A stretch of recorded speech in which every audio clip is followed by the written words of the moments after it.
बेटा, अगर तू किसी लड़की से प्यार करता है तो बता दे। अरे नहीं माँ, अब तो मेरे बारे में सब कुछ अच्छी तरह से जानती है। प्यार व्यार करना अमीरों का काम है। मैं तो सारा दिन अपनी जिंदगी को बेहतर बनाने में लगा रहता हूँ। बेटा अच्छा हुआ तू मुझ पर नहीं गया। क्या मतलब पापा, तू प्यार मोहब्बत के चक्कर में नहीं पड़ा? आप कहना क्या चाहते हैं? मुझसे प्यार करके आपकी जिंदगी बर्बाद हो गई? नहीं, मेरा वो मतलब नहीं था। तो क्या मतलब था? पापा वो सब छोड़िए, ये बताइए कि आपकी और माँ की मुलाकात कैसे हुई थी? क्या बताऊं बेटा, वो भी क्या दिन थे। गोबर फेंकने के बहाने तेरी माँ मुझसे मिलने आया करती थी। फिर क्या पापा? फिर इसके बाप ने भैंस ही बेच दी। छोड़िए ना, आप भी जवान बेटे के सामने क्या लेकर बैठ गए। मैं दिनेश से उसकी शादी की बात कर रही थी, बीच में आप आ गए। अरे वाह, दिनेश के लिए रिश्ता आया है? हाँ, पंडित जी एक बहुत अच्छा रिश्ता लेकर आए हैं। ये रही उसकी फोटो, तुम देख लो। अगर तुम्हें पसंद है तो बात आगे बढ़ाते हैं। माँ, पिताजी, आप लोग देख लो, जो आपको पसंद वही मुझे पसंद। आप लोग मेरे लिए गलत रिश्ता लेकर तो आओगे नहीं। देखा, हमारा बेटा कितना समझदार हो गया है। दिनेश के माता पिता लड़की देखने उनके घर जाते हैं। उनकी बेटी नम्रता चाय लेकर आती है। चाय रखकर वो वहाँ से चली जाती है। बेटी बहुत शर्मीली और संस्कारी है। हाँ, आपने बिल्कुल सही कहा। बिटिया तो सुशील और संस्कारी है। दिनेश को और उसके माता पिता को नम्रता पसंद आ जाती है। दोनों का रिश्ता तय हो जाता है। नम्रता अपने कमरे में जोर जोर से गाने बजाकर नाचने लगती है। वो इतना नाचती है कि नाचते नाचते उसके पसीने छूट जाते हैं। तभी वहाँ पर उसकी माँ आ जाती है। नम्रता, मैंने तुझे कितनी बार मना किया है कि इस तरह पागलों की तरह नाचना बंद कर दे। अब तू छोटी बच्ची नहीं रही, तेरी शादी तय हो गई है। उसी खुशी में तो नाच रही हूँ, आप भी नाचो। नम्रता और उसकी माँ दोनों नाचने लगती हैं। दोनों माँ बेटी पागलों की तरह नाचने लगती हैं। इतने में नम्रता के पिताजी वहाँ पर आ जाते हैं।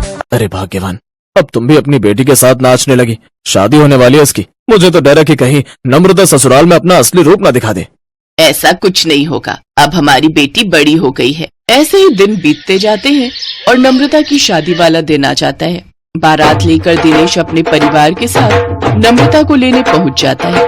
ढोल नगाड़े बज रहे हैं। तभी बालकनी से नम्रता बारात में नाच रहे लोगों को देखती है और वो खुद को रोक नहीं पाती।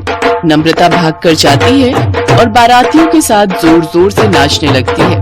अरे ये कौन लड़की है जो इतना खुलकर नाच रही है? ये बारातियों की तरफ से तो लग नहीं रही। इतने में दूल्हे का दोस्त नम्रता को नाचते हुए देख लेता है। वो समझ जाता है कि ये तो दिनेश की होने वाली बीवी नाच रही है। अरे दिनेश भाई, ये तो भाभी जी नाच रही है। कितना जोरदार नाच रही है भाभी। ये तो नम्रता ही नाच रही है। गांव वाले देखेंगे तो क्या सोचेंगे? माँ, पिताजी, ये सब क्या हो रहा है? मैं खुद हैरान हूँ बेटा। जब हम लोग लड़की को देखने गए थे तब तो बहुत ही सीधी सादी गाय जैसी लग रही थी, पर अचानक बहू को ये क्या हो गया? लगता है बहू अपनी शादी से कुछ ज्यादा ही खुश है। नम्रता को पागलों की तरह नाचता देख उसकी माँ उसके पास आती है और घसीट कर वहाँ से ले जाती है। माँ छोड़ो, मुझे डांस करना है। शादी सिर्फ एक बार होती है, उसमें भी मैं डांस ना करूँ, ऐसा भला कैसे हो सकता है? नम्रता, मैंने तुझे पहले ही मना किया था, ऐसा पागलपन शादी वाले दिन मत करना। गांव वाले क्या सोचेंगे? नम्रता की माँ अपनी बेटी को समझाते हुए घर के अंदर लेकर चली जाती है। खैर, शादी का कार्यक्रम आगे बढ़ता है। शादी की रस्में बहुत अच्छे से हो जाती है। भाभी, हमारे दोस्त को वरमाला पहनाइए और हम सारे लोग डांस करेंगे। अरे बेटा, उसके सामने डांस का नाम मत लो, वरना वो खुद को रोक नहीं पाएगी। नम्रता दिनेश के गले में वरमाला पहनाती है। इसके बाद दिनेश के दोस्त मंच पर ही डांस करने लगते हैं। उन्हें डांस करता देख नम्रता खुद को रोक नहीं पाती है और वो भी डांस करने लगती है। आप यहाँ खड़े खड़े मेरा मुंह क्या देख रहे हैं? जाइए अपनी बेटी को रोकिए। पता नहीं लड़के के घर वाले क्या सोचेंगे हमारी बेटी के बारे में। हे भाग्यवान, दिनेश के माता पिता बहुत समझदार हैं। वो लोग अपनी बहू को संभाल लेंगे।